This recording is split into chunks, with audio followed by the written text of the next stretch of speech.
आज हिंदी दिवस है। हिंदी के लिए सैकड़ों सरकारी और गैर सरकारी कार्यक्रम आयोजित होंगे। बड़ी-बड़ी बातें हिंदी की दशा और दिशा सुधारने के लिए कही या सुनी जाएंगी। लेकिन उत्तर प्रदेश लोक सेवा आयोग द्वारा जारी पीसीएस 2018 का रिजल्ट हिंदी भाषी छात्रों के लिए एक बड़ा झटका लेकर आया है। पीसीएस 2018 के परीक्षा परिणामों ने सभी को चौंका दिया। परिणाम पर बदले पैटर्न का असर तो दिखा ही, लेकिन जिस तरह इस बार हिंदी पर अंग्रेजी भारी पड़ी और टॉप 5 से प्रयागराज समेत पूर्वांचल गायब रहा, उससे यही संकेत मिल रहे हैं कि परीक्षा से स्केलिंग हटाए जाने के अभ्यर्थियों के दावे में दम है। हिंदी भाषी इलाकों के सैकड़ों प्रतियोगी छात्रों के ऊपर बदले पैटर्न का असर साफ तौर पर देखा जा रहा है। इसके साथ ही परीक्षा का पैटर्न बदलने से भी बड़ा बदलाव देखने को मिला है। दरअसल अभ्यर्थी कई दिनों से यह दावा कर रहे थे कि आयोग ने पीसीएस 2018 से स्केलिंग हटा दी है और इसका असर परिणाम पर पड़ेगा। अभ्यर्थियों ने दावा किया कि स्केलिंग हटाए जाने से मानविकी विषय और हिंदी भाषी अभ्यर्थियों को नुकसान होगा। इस मसले पर अभ्यर्थियों ने कुछ दिन पहले हाई कोर्ट में याचिका दाखिल की थी और जिसके बाद कोर्ट ने आयोग से जवाब भी मांगा था। लेकिन इसी बीच आयोग ने अचानक रिजल्ट जारी कर दिया, जो चौंकाने वाला रहा। बता दें कि इस बार टॉप 5 से प्रयागराज समेत पूरा पूर्वांचल गायब है। इस बार के टॉपर्स अंग्रेजी माध्यम वाले हैं। पिछली कई परीक्षाओं से पीसीएस में पूर्वांचल के प्रतियोगी छात्रों का दबदबा होता था, लेकिन इस बार दिल्ली और उसके आसपास के जिलों से बड़ी संख्या में प्रतियोगी छात्रों का चयन हुआ है।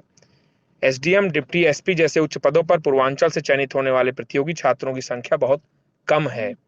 भ्रष्टाचार मुक्ति मोर्चा के अध्यक्ष कौशल सिंह और अन्य प्रतियोगी छात्रों की ओर से जुटाए गए आंकड़ों के अनुसार पीसीएस 2016 में डिप्टी एसपी पद पर चयनित 16 अभ्यर्थियों ने पीसीएस 2018 की परीक्षा दी थी। सभी हिंदी माध्यम से थे और इनमें से किसी का भी चयन नहीं हुआ। उधर विशेषज्ञों का कहना है कि पैटर्न बदल जाने से रिजल्ट में भारी बदलाव देखने को मिला है।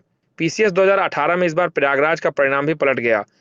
पूर्व की परीक्षाओं में जहां एसडीएम और डिप्टी एसपी जैसे पदों पर प्रयागराज के चयनितों की भरमार होती थी, वहीं इस बार ज्यादातर अभ्यर्थी उच्च पदों पर चयन से वंचित हो गए हैं। अभ्यर्थियों का कहना है कि पहले चयनित अभ्यर्थियों में 60% उच्च पदों पर चयनित होते थे, लेकिन इस बार इनकी संख्या 25 से 30% ही रह गई है। इसके पीछे पैटर्न के हिसाब से खुद को न बदलने से नुकसान का कारण माना जा रहा है। पीसीएस 2018 की परीक्षा पहली बार संघ लोक सेवा आयोग की सिविल सेवा परीक्षा की तर्ज पर कराई गई थी। विशेषज्ञों का मानना है कि जो खुद को नए पैटर्न के अनुरूप नहीं ढाल सके, उन्हें नुकसान हुआ। इस बार बड़ी संख्या में 22 से 26 वर्ष आयु वर्ग के अभ्यर्थियों का चयन हुआ है। विशेषज्ञों का यह भी कहना है कि इन अभ्यर्थियों ने 1.5 से 2 साल पहले ही परीक्षा की तैयारी शुरू की होगी। पैटर्न बदला तो इन्हें खुद ही उसी के अनुसार ढाल लिया। जबकि काफी समय से पीसीएस की परीक्षा में शामिल रहे अभ्यर्थियों के लिए खुद को नए पैटर्न के हिसाब से ढाल पाने में समय लगा।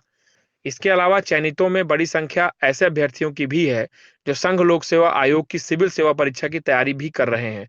दोनों परीक्षाओं का पैटर्न समान होने पर उसके लिए चयन काफी आसान हो गया।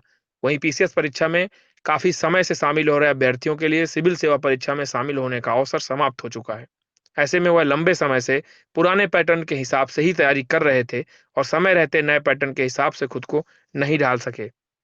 इसके बाद स्केलिंग न होना असफलता की बड़ी वजह मानी जा रही है। उत्तर प्रदेश लोक सेवा आयोग ने भले ही ना स्वीकारा हो, लेकिन अभ्यर्थी यही दावा कर रहे हैं कि आयोग ने पीसीएस 2018 में स्केलिंग को समाप्त कर दिया। अभ्यर्थियों का तर्क है कि जिस तरह से मानविकी विषय के अभ्यर्थियों को छांटकर बाहर कर दिया गया और गणित एवं विज्ञान विषय के अभ्यर्थी बड़ी संख्या में चयनित हुए, वह स्केलिंग को समाप्त करने की वजह से ही हो सकता है।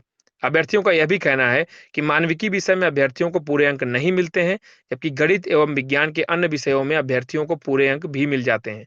इसी असंतुलन को समाप्त करने के लिए स्केलिंग व्यवस्था लागू की गई थी।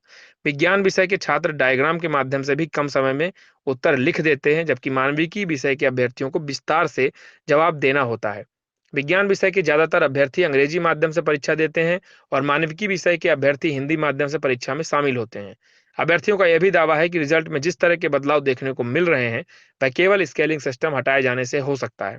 उत्तर प्रदेश लोक सेवा आयोग द्वारा जारी रिजल्ट और बदलाव से अभ्यर्थियों में आक्रोश दिख रहा है। अभ्यर्थियों ने बड़े आंदोलन की तैयारी भी शुरू कर दी है। पीसीएस 2018 के रिजल्ट में हुए बदलाव से प्रयागराज समेत पूर्वांचल के अभ्यर्थी संतुष्ट नहीं है। भ्रष्टाचार मुक्ति मोर्चा के अध्यक्ष कौशल सिंह का आरोप है कि आयोग ने अभ्यर्थियों को धोखे में रखकर स्केलिंग को हटा दिया और इसी की वजह थी कि हिंदी पट्टी एवं मानविकी के अभ्यर्थियों को नुकसान उठाना पड़ा।